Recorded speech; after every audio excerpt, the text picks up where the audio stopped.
Yo abogo por aniquilar y destruir por completamente, abolir la familia tradicional nuclear monógama. También me parece como que ya está bien de la familia tradicional, que hay que abolir la familia ya de una vez y que yo, ¿no? Que como la filosofía de Sophie Lewis se llama, hay un libro que de verdad recomiendo que es así, abolir la familia ya, por favor.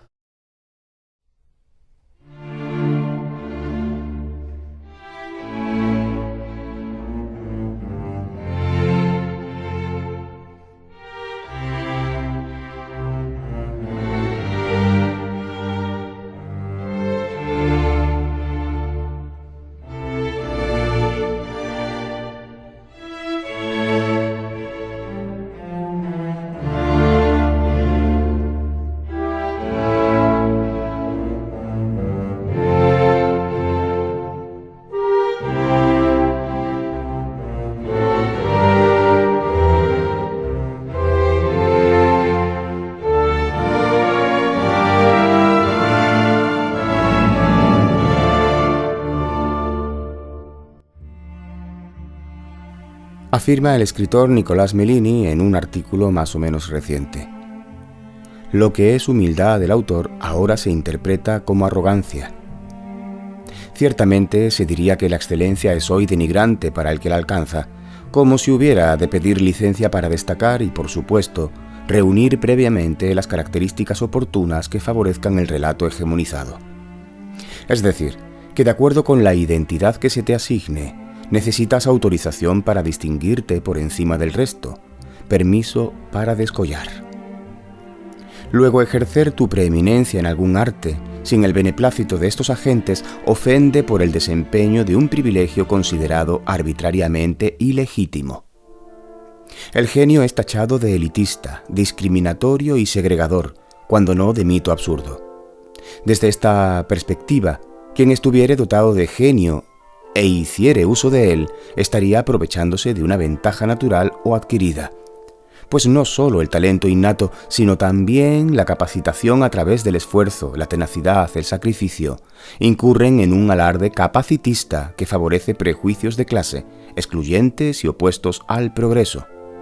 Hasta la ortografía y la gramática son sospechosas, no hablemos ya de erudición, ni mucho menos de sabiduría. ¿Cómo el poeta iba a quedar libre de pecado? Negar el genio es la nueva consigna del arte de los no artistas, quienes, nadie se engañe, pretenden en última instancia apropiarse del canon a la fuerza. ¡Qué arrogancia la de los menos capacitados! Por el contrario, todo gran artista es humilde, aunque este atributo se presta a desagradables malentendidos. La humildad del artista es un epifenómeno de su voluntad, y nace de combatir con todas sus fuerzas las limitaciones compartidas, que reconoce como tales, con respecto a aquello que lo supera, afinando más y más sus destrezas, ensanchando su propio campo de acción, sin nunca estar del todo seguro de haber alcanzado la verdadera maestría. Esta humildad, este casi desvalimiento, este desamparo, esta indefensión que el poeta se confiesa a sí mismo cuando quiere afrontar sinceramente el reto de su obra, y que no pocas veces lo abocan a la casi desesperación, es hoy tachado de vana presunción, de jactancia y aún más de supremacismo. Pero la voluntad de todo artista, creador, poeta en sentido general, nace de un anhelo superior cuyo objeto impensado reduce a la nada sus pequeñas angustias particulares. Contra el prejuicio largamente instalado de que el poeta canta desde un yo personal, os digo que sus energías se orientan no a otra cosa que a la aniquilación de ese yo individual, empírico, falaz. Todo acto de creación es un grito a oscuras, que trata de abrirse paso mediante la seducción de las sombras. El poeta, el artista, aviva la divina llama de la belleza que se sustancia en todas las cosas. Ese fuego es convulsión informe, espasmo de una tiniebla conmovida. Por ello, la verdadera poesía nace de un abismo, a cuyo fondo el poeta lanza los escandallos de su arte. En esto reside su humildad y su grandeza.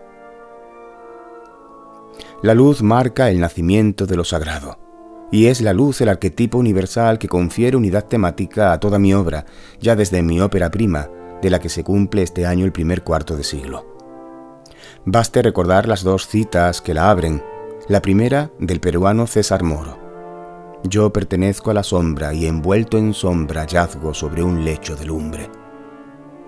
La segunda, del franco-belga Henri Michaud. Lumière, je viens, j'habite la lumière. En cambio, el torpe psicologicismo, que reduce todo a una vacua tonalidad emotiva del ego, o el biografismo, que juzga relevantes cuantos sucesos, más allá del significado que el individuo desee conferirle, no pasarían de meros apuntes de anecdotario, son dos de los efectos reconocibles de ese infantilismo que padece nuestra sociedad y a cuyos brotes asistimos con creciente preocupación quienes apreciamos las auténticas obras del espíritu, ya que dichas taras proliferan en la mala literatura que hoy tanto se estila.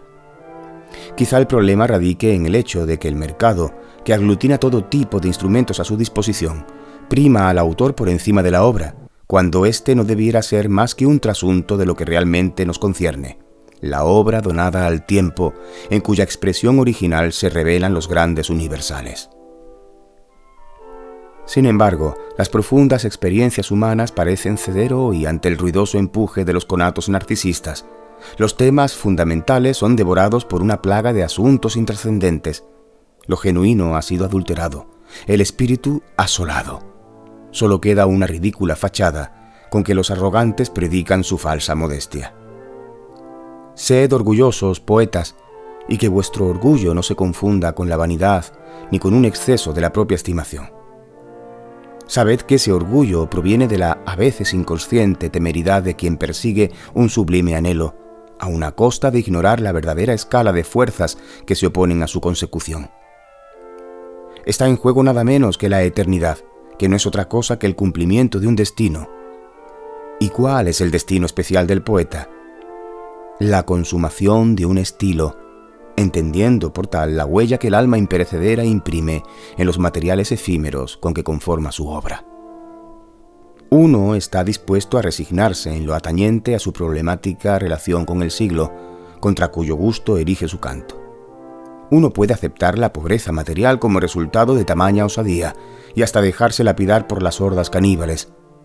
Ser objeto de vejación, ver arruinarse la propia vida, vagar como un desterrado de la sociedad. Yo también he probado de ese pan negro en cuyo moho fermenta a veces la levadura de la genialidad. He aquí la clave de la integridad del poeta, no la gran moral que predican los falsarios, sino aquello que Nietzsche llamó el gran estilo, la objetivación de la grandeza del artista cuando lo bello se impone a lo atroz. Tal es el único imperativo a que debe responder el poeta, y si el precio es el dolor, suframos entonces sublimemente. Si es la soledad, amémosla por encima de todas las cosas. De hecho, no hay obra que no se geste en soledad. He aquí una más de las paradojas del arte, que destinado a ser compartido, nace de la contemplación, que es un estado incompatible con el estilo de vida basado en las relaciones mundanas. Contemplar es mirar atentamente las cosas elevadas desde un espacio reservado a la consagración, pero también ver con una intensidad nueva, penetrar con una mirada de largo alcance en las imágenes del mundo para extraer de ellas lo sagrado, hacer del mundo mismo nuestro templo, donde el poeta es oficiante, levantar una capilla en cada uno de los objetos sometidos al estímulo visionario y transformarlos con nuestra acción espiritual. Luego, un cierto retiro es condición de la poesía, ya que el poeta, que como arquetipo carece de eso que llaman identidad, es esencialmente un inadaptado que de algún modo ha conseguido ostentar una personalidad y que procurará mantener a salvo de la corriente alienadora de la vida moderna. En los vastos campos de la soledad pasta el carnero de diamante de la poesía. Respecto del vociferado concepto de identidad, acaso definible como un reflejo gregario de la mente social, el poeta debe preservar su diferencia mediante el cultivo de la propia personalidad, por más que forjada en una soledad sobrevenida. Llámese personalidad a ese aliquid, ese algo que lo distingue de la masa y lo hace único en su especie. Porque una cosa es la soledad compartida del poeta, su soledad aureolar y vibrante, y otra muy distinta, la soledad forzada del identitarismo ensimismado. Desafortunadamente, existe una soledad yerma, situada en los antípodas del arte, y que ciertos actores políticos y mediáticos se esfuerzan en promulgar.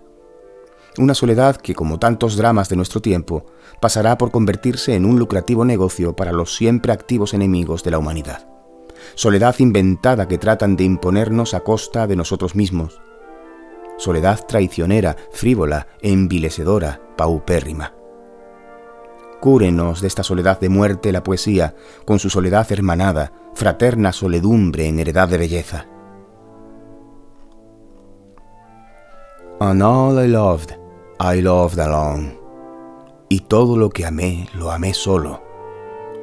Ningún verso expresa mejor que este, de Allan Poe, el sentir de mi infancia última, allá en la incipiente pubertad, cuando en floración del lenguaje rendí para siempre mi alma en aras de la poesía. A continuación leeré una traducción del poema a que dicho verso pertenece, después de recitarles otro de Oliverio Girondo y otro de Juan Ramón Jiménez, y antes de obsequiarles con el preludio poético de mi último libro, Fulgor, que ya pueden adquirir a través de su librería de confianza, no sin antes desearles, en este equinoccio del mes de marzo, un feliz día de la poesía. Solo, con mi esqueleto, mi sombra, mis arterias, como un sapo en su cueva, asomado al verano, entre miles de insectos que saltan, retroceden, se atropellan, fallecen, en una delirante actividad sin rumbo, inútil, arbitraria, febril, idéntica a la fiebre que sufren las ciudades. Solo, con la ventana abierta a las estrellas, entre árboles y muebles que ignoran mi existencia, sin deseos de irme, ni ganas de quedarme a vivir otras noches, aquí o en otra parte, con el mismo esqueleto y las mismas arterias, como un sapo en su cueva, circundado de insectos. En ti estás todo, mar, y sin embargo, ¿qué sin ti estás? ¿Qué solo? ¿Qué lejos siempre de ti mismo? Abierto en mil heridas cada instante, cual mi frente, tus olas van como mis pensamientos y vienen, van y vienen, besándose, apartándose, en un eterno conocerse, mar, y desconocerse. Eres tú y no lo sabes, tu corazón te late y no lo siente. ¡Qué plenitud de soledad, mar solo! Desde los tiempos de mi infancia no he sido como los demás, no he visto lo que otros vieron, no he podido extraer mis pasiones de una primavera común. No he tomado de la misma fuente mi pesar, ni he podido despertar mi corazón al gozo en idéntico tono. Y todo lo que amé, lo amé solo. Entonces, en mi infancia, en la aurora de una vida más tempestuosa, surgió del abismo del bien y del mal el misterio que aún me ancla. Del torrente o del fontanal, del risco rojo de la montaña, del sol que a mi alrededor giraba en su dorada tonalidad otoñal, del rayo que en el cielo, pasando cerca de mí, estalló, del trueno y de la tormenta, y de la nube que tomó la forma, cuando azul era el resto del cielo, de un demonio ante mis ojos.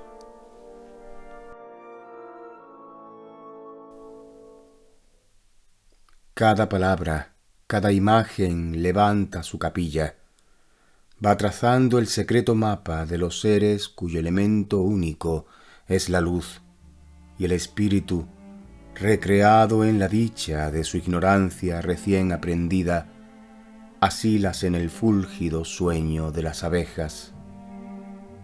Eterna miel del más puro existir entre las cosas, invocada presencia sin espera, porque la vida se consta a sí misma, se sume en un fulgor ardiente y se celebra. Oh claridad munífica, envuelve en tu ligero manto estas semillas que la sal de la alegría no malogra, y que yo deposito con manos perfumadas, como un pienso divino, en el clocló gregario de tus gallinas soñolientas.